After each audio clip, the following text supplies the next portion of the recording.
On this week's episode of Theme Park Worldwide the show, a brand new log flume is coming to Tayto Park over in Ireland. I've got all of the details. Along with that, a brand new name for Ben 10 Ultimate Mission at Drayton Manor, the first details on a theme for SW8 at Alton Towers, and much more. I'm Shawn Sanbrooke, this is Theme Park Worldwide the show, and that means it's time to cue those titles.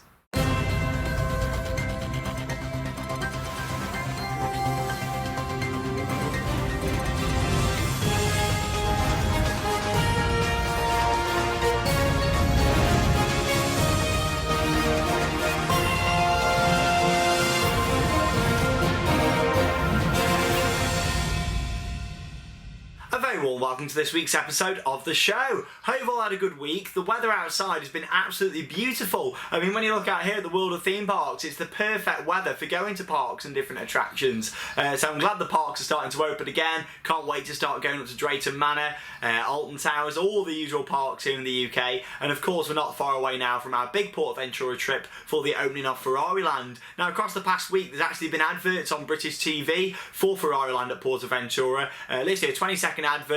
It's a bit cheesy, but I do quite like it. Of course, you've got a bit of a POV of the coaster itself, of the vertical accelerator, Red Force, and also it sort of says at the end now it's 1 hour from Barcelona, so they're really trying to appeal to the British tourist going over to Spain and trying it out. Quite a bit of news to talk about then in News Off the Rails this week, so let's kick straight in.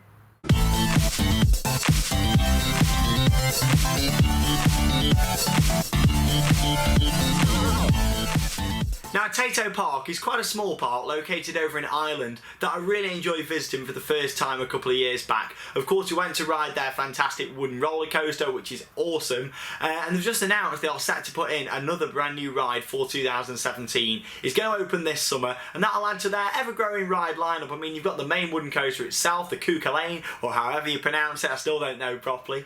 Of course, you've got some good flat rides around there, like an air race, a couple of others, 4D Cinema, the Crisp Factory Tour. Tayto Park, of course, it is based on Tayto Crisps, and you've got Mr. Tayto himself walking around the park. You've got the Crisp Factory Tour, things like vortex tunnels, there's a train ride, spinning cups, all sorts of stuff there. So there's quite a lot. It's not a massive park, but you can definitely fill a day there. It's a really nice experience. What I did also like at Tayto Park was the zip lines which they've got. So you get down these zip lines and get some really nice views of the coaster itself. And I assume this brand new attraction is going to go quite close to the main coaster and of course the zip lines themselves. There was a big field next to there, and I assume it's going to go there.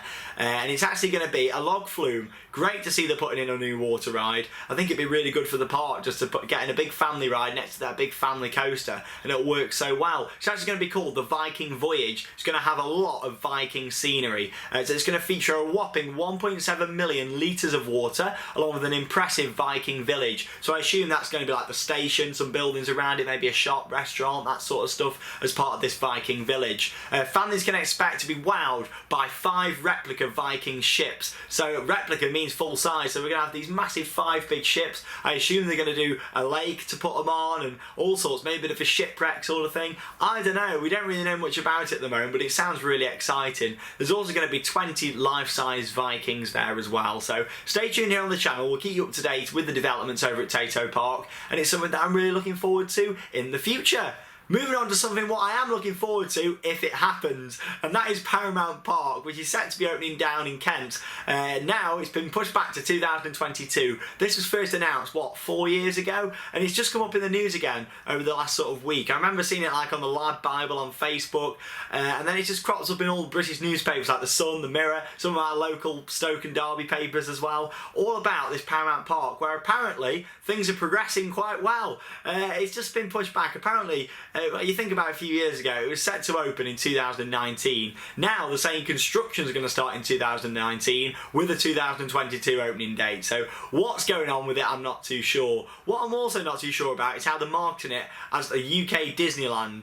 It has got nothing to do with Disney at all. It won't be featuring Disney characters and all that kind of stuff. It's going to be Universal Studios style, Disneyland style, but it's not going to be under that brand. It's going to be a Paramount Park. So how come the papers are sort of big enough to be Disney. I know the sort of trying to compare it in terms of gate figures, what it might get, and the scale of the project, but I'm just not too sure on some of the titles with the headlines. I say that the papers are always making up headlines and over exaggerating stuff, aren't they? But this does look great. They could add up to 40,000 guests a day if it does happen, and it's actually being built by a London Resort Company Holdings. That's the group behind it, and they've recently brought in a group of senior staff to push forward with the project, so I think that's probably why it's come all back up in the news again. Me personally, if it gets built, I think it'll be a miracle. So comment below. I'd be really interested to see, what do you think to Paramount Park? Is it going to happen? Will we see it on a small scale? I've spoke about it quite a bit in the show over the years, so let's see what's going to happen. But if all goes to plan, the plans are going to be submitted to the government in November for this project, with the 2019 start date for construction. So let's see what happens. Where they're getting the funding from, I want to know. It'd be really interesting to see all the finances behind this Paramount Park. But who knows? A couple of smaller bits of news though now, and finally, Secret Weapon 8 at Alton Towers. We've got some first details of a theme for this ride. Now the park's been open for a couple of buyout days over the past weekend, where different companies in the UK hire out the park privately, and they did have the new map on display all around the park, and they were being given out at the entrance over the weekend. And yes, it looks like Secret Weapon 8 is going to be part of Gloomy Wood. So the only attraction in Gloomy Wood at the moment is of course Jewel, the Haunted House Strikes Back, which is a fantastic dark ride at the park. Yes, it's sort of taken a bit of a decline over the years, but it's still a good dark ride, nice family attraction. And of course you've got the Haunted Hollow, if you class that as an attraction. That's a walkway that opened 10 years ago, back in 2007, believe it or not, which connects Gloomy Wood down with Mutiny Bay, or as it was back then, Merry England. But yeah, it looks good what we're starting to see here. On the map, it does say it's going to be part of Gloomy Wood, so what's going to happen here? However, if we look at the map, we can see that there's actually a new footpath going to be built. I say going to be built, it's in process if you have a look at the site when you go in next Saturday. Of course, you've got Mutiny Bay itself, and then you've got the Haunted Hollow to the right. This new footpath, you're going to go into Haunted Hollow, it's going to veer off just to the left, just next to the old sales information booth. Then it's going to connect at the top of Haunted Hollow in Gloomy Wood, just by the Nitrogenie, if you know where that is, just in Gloomy Wood, the ice cream stand there is. So yeah, it's very interesting to see. It's going to be using partially the old service road, the old staff road, which runs next to the queue line for the Congo River Rapids. So that'll be interesting to see. The map's also confirmed that the main footpath from Mutiny Bay to Katanga Canyon is closed. Whether that's going to be all year or just for the first part of the year, we don't know. But I assume they're going to be getting all sorts of vehicles and things onto the site. So yeah, let's see what happens. In terms of SW8, work is progressing really well. The station's coming on now, which can be seen from outside the park. Actually, you can see the station building starting to rise. It was just foundations, but walls and stuff are starting to go in now, so that's good to see. And there's a lot of cranes on site now. There's a couple of cranes, a lot of workers on site. So yeah, things are really progressing. So hopefully it won't be long before we see the actual coaster itself going up. There's now footers in place on the site for the lift hill and a few other parts of the ride. So yeah, very exciting, and we'll be following that very, very closely here on Theme Park Worldwide. We are the place to be this year for construction updates on SW8 and construction 2018 at Blackpool Pleasure Beach. We'll be back there in the next few weeks as well, so it's all very exciting. Final bit of news that I'm going to talk about then is of course Accelerator at Drayton Manor. Now it did used to be known as Ben 10. I spoke about it last week saying how they put a bit of graffiti and stuff in the queue line. It's confirmed it's not going to be anything to do with Hot Wheels, it is going to be Accelerator. So yeah, Knott's Farm, here we go. Of course they've got a coaster called Accelerator as well. But yeah, this, you know, it looks okay. But I just don't like the fact the track is staying green. It would have been nice if they could have painted it a different colour to sort of fit with the new theme of the ride. But yeah, we'll see what happens with Accelerator. But yeah, quite a bit going on over the next couple of weeks. Of course, Gruffalo opens this weekend at Chessington. I'm going to be there on Monday. I can't actually make it this weekend, but I am going to be there on Monday. This Sunday, we've got live updates from Fantasy Island. So some couple of vlogs to come next week, which is going to be really good. The following week will be at Legoland, Thorpe Park, and yeah, Alton Towers as well. So lots and lots to see on the channel as we move into the main theme park season. Very exciting, and make sure you stay tuned on our social media pages for live updates from the parks. You're like a roller coaster, move and shake me side to side. Yes, then I know, but I'm making you ride like a roller coaster. So yes, it's time for Name That Coaster. Now I read through the comments on last week's episode of the show, and it seems that quite a lot of you were starting to think it was 13 at Alton Towers. it actually wasn't 13. I can see why you might think it was. I watched back a 13 POV and I thought, you know what, it does sound quite similar. It wasn't. It's actually a Vekoma roller coaster, ooh, that's here in the UK, and it's at Alton Park, ooh, and it's Flight of the Pterosaur. So it's actually, that clip was taken, the audio clip was taken from my POV that I filmed last year when the area opened, and you can just hear me going, oh, because it brakes as it goes into the station. That's what's quite cool about that ride. There isn't sort of an actual brake run itself. It comes around that helix and then brakes as it's going into the station, which I think is cool. And you can hear me, if you listen to it back, going, oh. But yeah, make sure you check out our videos from the Lost Kingdom at Alton Park. What a really nice area it is. Anyway, let's move on then to this week's Name That Coaster. This one is not in the UK, however it is in Europe. It's quite a good long clip for you, so here it is. Name That Coaster.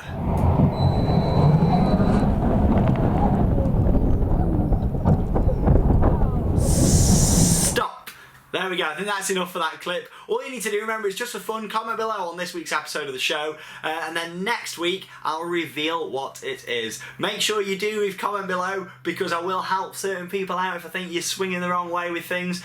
So yeah, it's very interesting to sort of see what you guys think these coasters are. So yeah, comment below just for fun, and I'll reveal it in next week's episode of the show. Next up, it's Merch Paradise.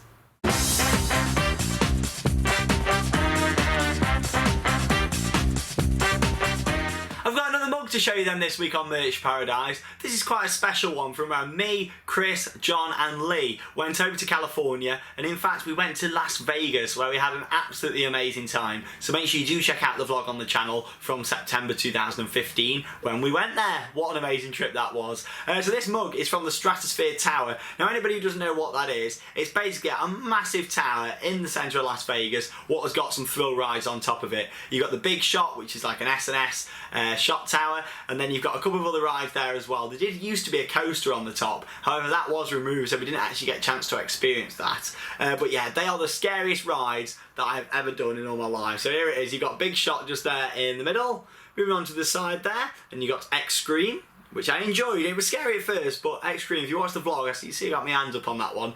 And the one that I found the scariest was Insanity, and that's basically like a massive claw what comes off the side of the building and it spins round. All you've got holding you in, bear in mind, on all these rides, just a little lap bar. So yeah, the views are amazing over Las Vegas and just over into the desert. If you get the chance to go out to Vegas, I know it's a place what a lot of people think, oh, would I really enjoy it? I don't really like gambling, is it my sort of place? It's well worth going to look around just the casinos, the hotels themselves, and of course get on some coasters like the Manhattan Express, the New York coaster, which is well worth going on, Togo. And also from that you've got the Circus Hotel, which has got the Adventure Dome at the back, and there's lots to see like Madame Tussauds. You've got the fantastic Bellagio fountains, so much to see in Vegas, there really is. And yeah, this is quite a special mug for me, the only mug that I got from Vegas, but yeah, what a fantastic trip it was. And there it is, the Stratosphere Tower itself. Let me just pop that back here on the shelf at the World of Theme Parks. Next up then, it's question time. Questions, questions, questions everywhere.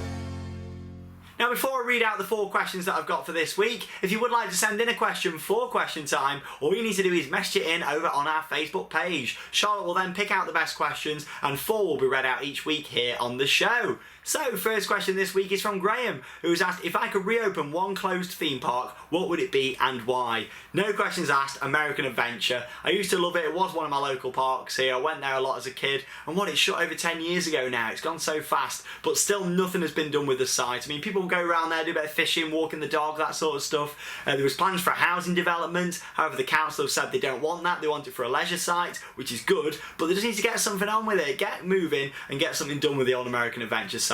I used to go there a lot, pretty much every other weekend, watch the firework displays, what they had at the end of the year, go on the missile there, it was brilliant, a really enjoyable park. And of course they had the Runaway Mine Train there, they had a Rapids and a Log Flume, so they had some big staple rides, and it was so sad when that park closed. So there we go. Next question is from Adam. If I could choose one ride to be my own ride, I assume in my back garden you mean, what would it be and why? It has to be from Walt Disney World. It's got to be Expedition Everest, hasn't it? If I could have that, I've got fields behind my house, if I could have Expedition Everest sat there, I could just walk over and ride it every day, that would be amazing. But unfortunately I don't think that's going to happen unless I win the lottery. But you never know, keep doing it every week, Euro Millions. Thanks for your question there. Adam has also asked, what inspired me to do YouTube? So Basically, I used to go to these theme parks and have a really nice time, but then I thought, you know what? I want to take it to one step further. I want to share my experience with you guys. I go to a lot of parks and I thought, why can't I just film videos and share it with you? Of course, when Theme Park Worldwide first started, there wasn't any vlogs on the channel. It was these weekly episodes of the show and just on and off ride POVs that I did, along with a few other random videos, mainly from sort of Alton Towers and the other UK parks. Then I started to go abroad a lot more and see what there was out there and really get those good cheap deals to go away.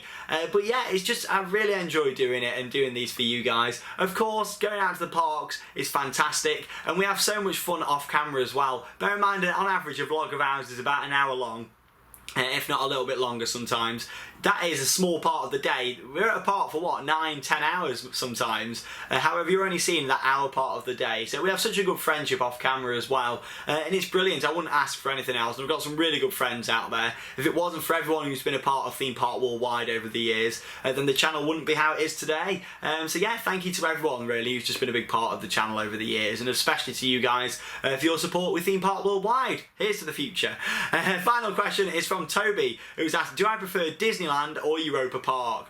They're both my top favourite parks and I really struggle, to be honest, to pick, but I know you're going to make me pick. So today I'm going to say Europa Park because it's beautiful. I love how original things are there. I like the Mega Coaster, Blue Fire. I love the GCI Wooden Coaster, Woden. And I just enjoy the whole aspect of that park. They've got the best theme park hotels I've ever seen in the world. Sitting up there in the bars, looking out over the park, it is a gorgeous experience. So yeah, it's going to be Europa Park. Disneyland in California I absolutely adore as well, but I know you wanted me to pick one, Toby, so yeah, it's going to be Europa Park. It depends what mood I'm in normally, but yeah, it's EP for today. Like I said at the start, make sure you send in your questions, and you never know, they might be on next week's episode of the show.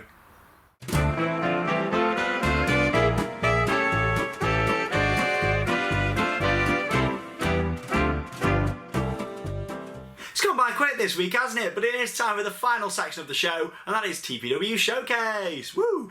Now, last week I did ask you to comment below on the video with what is your favourite dark ride and why. I've picked out a couple of my favourite ones, and first off, I've got Daniel Fotheringham, who said his favourite dark ride is Hex the Legend of the Towers at Alton Towers. Of course, it did open for the buyout days over last weekend, but it will officially reopen again on Saturday, March the 25th. So I can't wait to get there and do a vlog. We're not going to be there on the opening day, but I will be there on the 27th, just a couple of days later, to film a vlog for here on our YouTube channel. He said on his comment that he grew up on this ride since he was very young, and it amazes him how it's 17 years old. Has a great story, fantastic theming, it is so good. He also said that he'd never recognised where the warehouse is in the ride. It always gives him the same feeling when he goes on it, and yeah, he just, God knows how many times he's been on it, so that's great. I love how he enjoys Hex. It is a brilliant dark ride, one of my favourites in the UK, along with Valhalla at Blackpool Pleasure Beach. Next up then, Leanne Wood, who said her favourite dark ride is Harry Potter and the Forbidden Journey at both Islands of Adventure and Universal in Hollywood.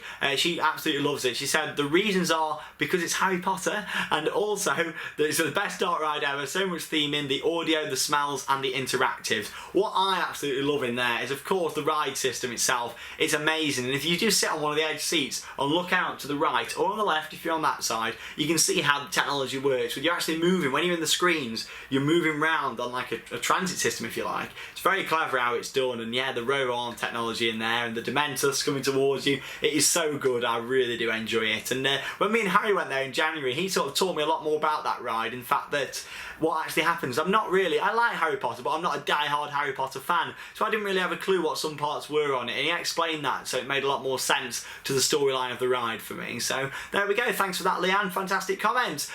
Next up then, we've got some birthdays. So happy birthday to Mason and Jonah. Also happy birthday and good luck for surgery to Daniel, hope everything goes well for you. Also happy birthday to Corbin J, hope you have a good one. Next up then, some photos. Joshua has had a Colossus on-ride photo from Thorpe Park. Kerry has got a Europa Park collage. Good to see Blue Fire so many times there. Moving on to Connor, who's had a photo there with me at the weekend at Alton Towers. Same again, Ben saw me at the weekend. If you do see me at the parks, make sure you have a photo if you want to. Send it into the show and Charlotte will put it in for you. And finally, we've got Tina with Peter at the Gruffalo in Chessington. Oh, that's really good. What a lovely family they are. So nice. See you again soon. But yeah, there we go. Thank you very much for watching this week's episode of the show. Next week, I want you to comment for TPW Showcase, what is your favourite flat ride and why? I'll pick out the best ones and read them in next week's episode of the show. thank you for watching. Have a fantastic week. Of course, we've got a brand new episode of Let's Play Planet Coaster to come online in the next couple of days. I am trying my best to get them on as quick as I can do. As you know, I'm working full-time at Alton Towers and doing all sorts of other stuff as well. So I try my best to get them on when I can do, really. Especially with Planet Coaster, it's such a time-consuming sort of process doing things in there. I like doing it properly. I don't want to rush it. I want to take my time and get them on there when I can do. Make sure you stay tuned for our live updates on Sunday and Monday. Sunday from the wonderful Fantasy Island and Monday from Chessington World of Adventures Resort. Thank you for watching. I'm Shawn Sanbrooke, and that means it's time to cue those credits. See you later, guys. Have an awesome week.